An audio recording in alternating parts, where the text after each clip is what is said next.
সোমবার সকাল 8:30টার দিকে বাগেরহাটের চিতলমারীর ব্যাংকপাড়া এলাকার 5তলা ভবন মাইশা প্লাজার নিচতলায় আগুন জ্বলতে দেখা যায়। মুহূর্তেই লেলিহান শিখা ছড়িয়ে পড়ে ওপরের দিকে।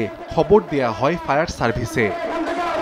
ঘটনাস্থলে একে একে পৌঁছে আগুন নিয়ন্ত্রণে কাজ শুরু করে খুলনা, বাগেরহাট ও গোপালগঞ্জ ফায়ার সার্ভিসের 8টি ইউনিট।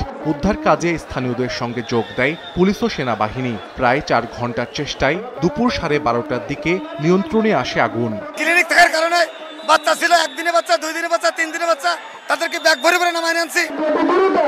আগুনে পুড়ে যায় ভবনের নিচতলার অধিকাংশ দোকানঘর। তবে ওপরের তলায় থাকা 4টি ব্যাংকের শাখাতে ক্ষয়ক্ষতির খবর পাওয়া যায়নি। ভবন থেকে উদ্ধার করা হয় রোগীসহ অন্তত 80 জনকে। চতুর্থ তলার আবাসিক অংশ থেকে উদ্ধার করা হয় এক নারী গৃহকর্মীর মরদেহ।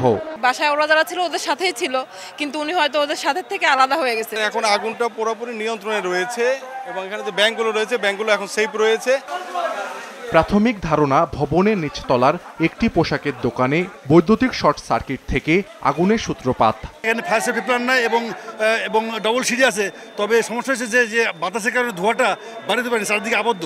এটা ধোঁয়াটা সিঁড়ি দিয়ে উপরে চলে গেছে, যার কারণে ওই মহিলা সাফোকেশনে মারা গেছে। আর প্রাথমিকভাবে আমরা যেটা ধারণা করছি আর কি, যে আগুনের সূত্রপাত হয়তো বৈদ্যুতিক শর্ট সার্কিট থেকে হতে পারে। মাইশা প্লাজা ভবনে অগ্নিকাণ্ডের ক্ষয়ক্ষতির পরিমাণ তদন্তের পর জানা যাবে বলে জানিয়েছে ফায়ার সার্ভিস।